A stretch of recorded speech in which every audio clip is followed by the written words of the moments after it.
여러분, 정관과 편인의 관인상생을 살펴보겠습니다. 정관과 편인이 만나도 관인상생입니다.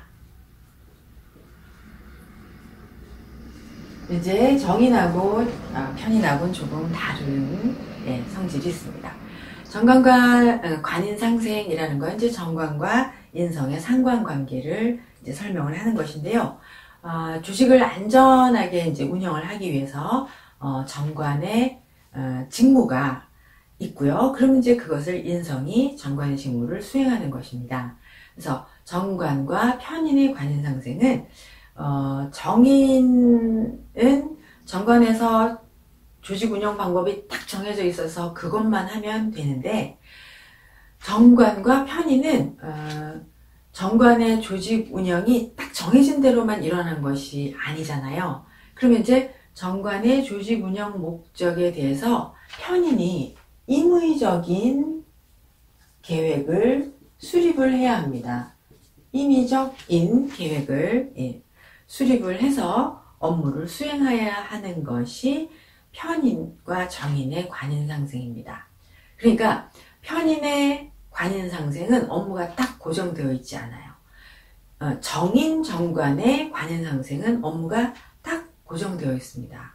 그래서 업무 수행 방법, 어떻게 하는 것이 전부 다 정해져 있는데, 정관과 편인의 관인상생은 기존의 업무 수행, 정인의 업무 수행하고는 다르게 스스로 임무를 만들어야 하는 힘겨움이 있습니다. 스스로 해결책을 생각해내야 되고 스스로 알아서 해야 하는 힘겨움이 있는 것이죠. 그래서 이제 편인의 관인상생은 그 기존의 업무, 정관의 그런 업무에서 벗어나서 변화된 모습으로 거듭나는 관계이다. 이렇게 말을 해야 될 것 같습니다. 그리고 이제 상하나 신분에서 벗어나서 그 편인이 있는 개별 능력에 맞게 임무를 수행해야 하고요. 또 개별적인 능력을 존중하는 조직에서 관인상생을 하는 것이 편인의 관인상생입니다. 예를 들어 그런 게 어떤 게 있냐면 조사기관이 그렇죠.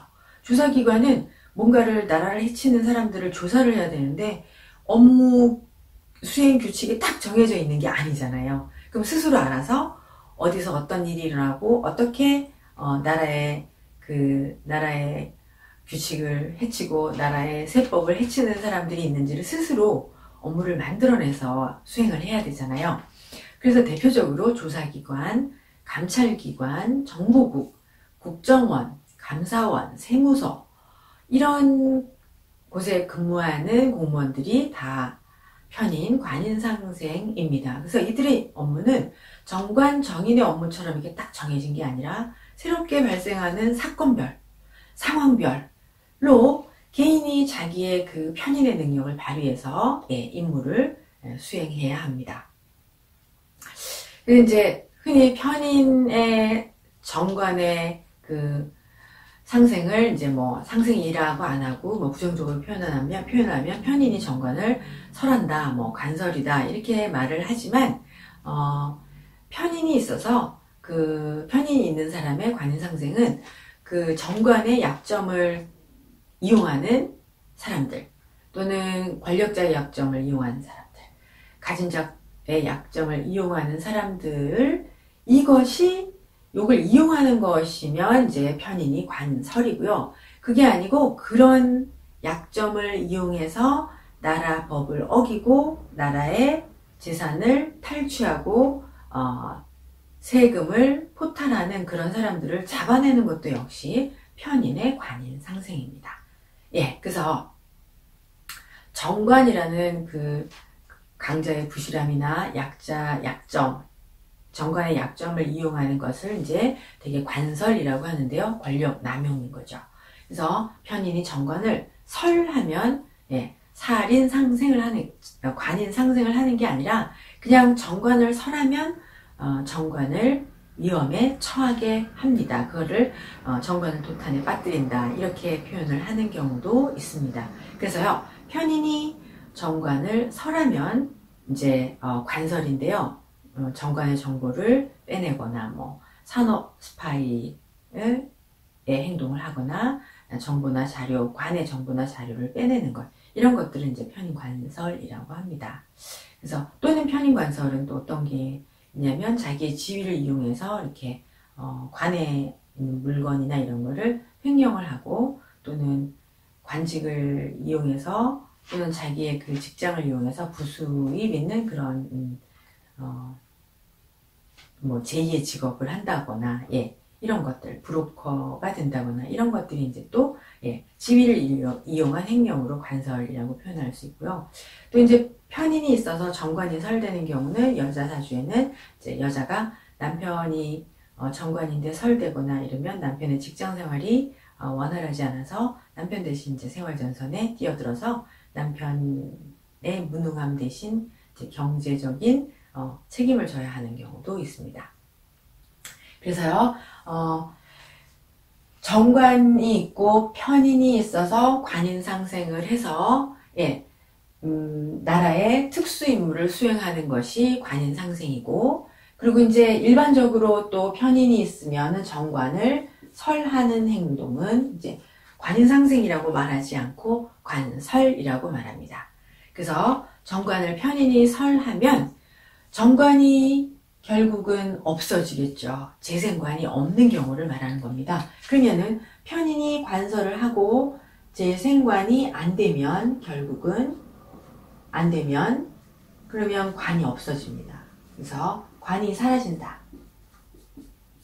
그래서 관설이 무서운 것이 이거죠. 편인이 있어서 관을 설하면 결국 정관이 없어지는 현상이 발생합니다. 그러니까 정관에 적응해서 임무를 수행해야 하는데 그 실패를 하는 거죠. 대개는 능력이 부족해서 정관에 적응하는 것을 실패하는 것입니다. 편인이 있고 재성이 정관을 재생관하지 않으면 전부 다 정관에 맞추는 그런 적합한 교육을 받지 않은 것입니다. 주변 환경에 맞추는 그런 충성심이나 이런 행동을 안 하는 것이죠. 그래서 주변 환경에 잘 못 맞추고 그리고 항상 이제 따로 놀고 그런 것들이 편인의 관설이고요. 그렇게 해서 정관이 사라지게 됩니다. 그러면 다시요. 편인이 관설을 하면 그럼 관이 사라지지 않으려면 해결책은 뭐냐면 재생관입니다. 재성이 있어서 관을 생해야 합니다. 그래서 편인 관설의 해결책은 재생관을 해야 직업과 가정을 유지할 수 있습니다. 남자인 경우 직업이고요. 여자는 가정과 직업을 다 유지할 수 있습니다. 그래서요, 편인이 관설을 하는데 재생관이 되면 처음에 말씀드린 것처럼 편인이 그 관을 설하는 사람, 기업, 조직을 조사해서 색출하는 역할을 해내는 게 편인의 재생관, 관인상생입니다. 그럼 이제 사주를 한번 다시 써볼게요. 그래서 편인과 편관의 관인상생은 정인과 정관의 관인상생처럼 정해진 업무를 하는 것이 아니라 편인이 스스로 업무를 찾아내서 자기들이 상황별, 사건별로 그 업무를 수행해야 하는 힘겨움이 있다. 그런데 재성이 없어서 재생관을 하지 않으면 편인은 정관을 설하기 때문에 정관이 결국은 사라지게 된다. 그럼 해결하는 방법은 재생관하는 것이다. 이렇게 정리를 하였고요. 사주를 하나 보겠습니다. 그래서 편인, 관인상생, 재생관하는 사주는 만나기는 힘들고요. 편인이 있으면 어쨌든 정관을 많이 설하는 그런 모습을 보게 됩니다.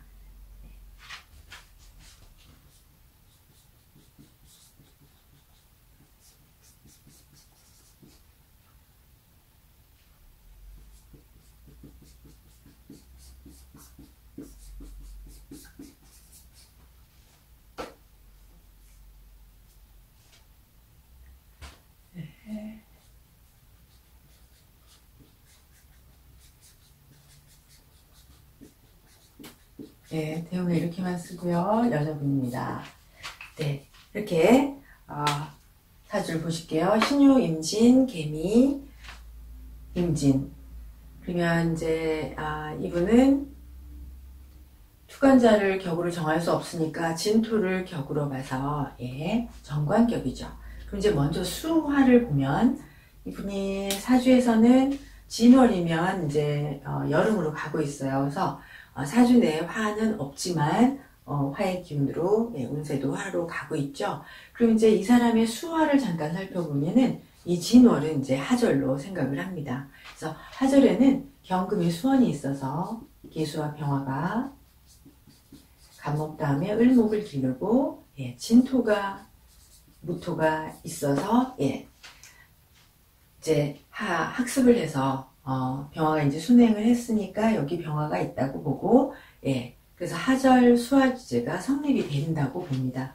진중에 을목도 있고 운에서 이제 을목을 만난 거거든요.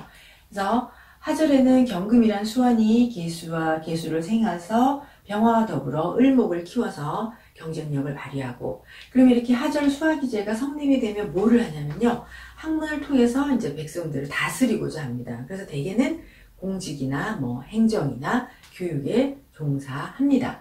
그래서 이 사람이 하절의 수화를 잘 성립을 했는데 사주에 여기 이제 갑오에 정화가 오고 임수가 있는 거죠.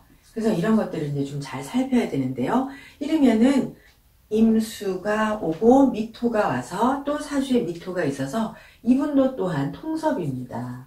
그러니까 이론과 실천, 학문과 지식에, 그러니까 학문과 지식을 산업적인 거나 현장에서 활용을 하고자 하는 거죠. 그래서 순수하게 학문을 하기보다는 자기가 배운 지식을 현장에서 사용하고 활용하고자 하는 것이죠. 그래서 이분은 이제 지식 유통이 잘 되는 사주입니다. 그래서 지식 유통을 잘 하는 사주이고요. 그래서 이제 그 다음에는 격을 볼게요. 우리가 지금 이분은 정관격이죠. 정관격이면 정인이 있어서 관인상생을 하는 것이 평범한 정관격인데요. 지금 보면은 편인이 있어요. 그죠? 그래서 정관격이고 편인이 있습니다. 먼저 정관격은 또 이제 재성이 있어야 돼요. 재성이 상신인데 재성이 사주에서는 없어요.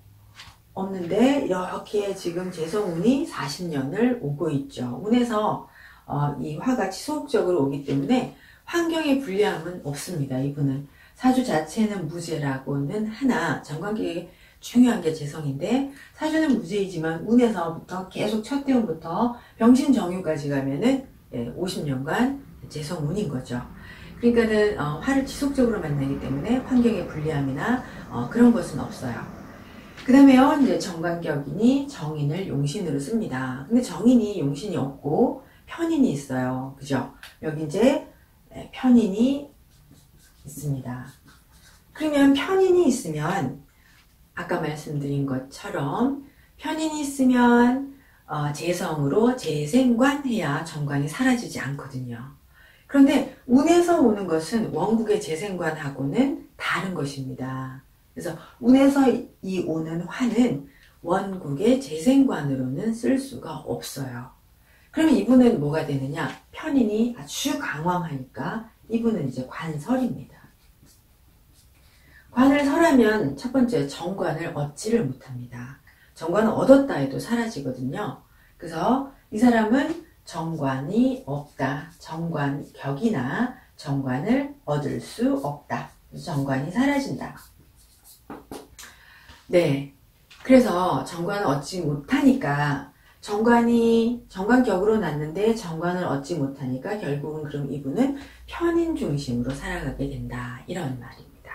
그래서 편인이 관설을 해서 편인 중심으로 살아가는데, 그럼 이제 이분이 영어 교육 전공을 했어요. 사대를 나왔는데 관설이니까 정관이 사라지니까 정관을 얻지를 못하는 거예요. 그래서 임용고시를 한두 번 하다가 그냥 지금은 학원 강사를 하고 있습니다. 그래서 편인이 정관을 설했다. 이거를 이제 이분은 관설이다. 이렇게 굳이 정관격을 위주로 말을 하면 재생관이 안 돼서 편인이 정관을 설했으니까 나라의 법을 조금 어기고 편법을 활용하는 그런 직업을 할 것이다. 그래서 이분이 이제 임용고시가 안 됐으니까 가외를 하는 선생이고요. 가외하니까 이제 정규적인 그런 세금 납부나 이런 것들을 하지 않고 소득에 대한 정당한 대가를 나라에 바치지 않는 그러한 거라고 지금 이제 편인이 관설을 하게 되면 정관격이라고 하나 정관을 얻을 수 없다. 그래서 정관을 얻을 수 없으므로 그러면은 편인 위주로 살아간다. 그래서 이분은 이제 편인이 겁재와 이렇게 지식을 유통하는 삶을 살아가고 있습니다. 그래서 편인이 이렇게 강황한데 정관격이 편인이 이렇게 강황하면 재생관 해야 정관을 설하는 사람들을 색출하는 그런 직업을 할 수 있는데 이 사람은 사주 원국에 재성이 없으므로 재생관이 되지 않는다.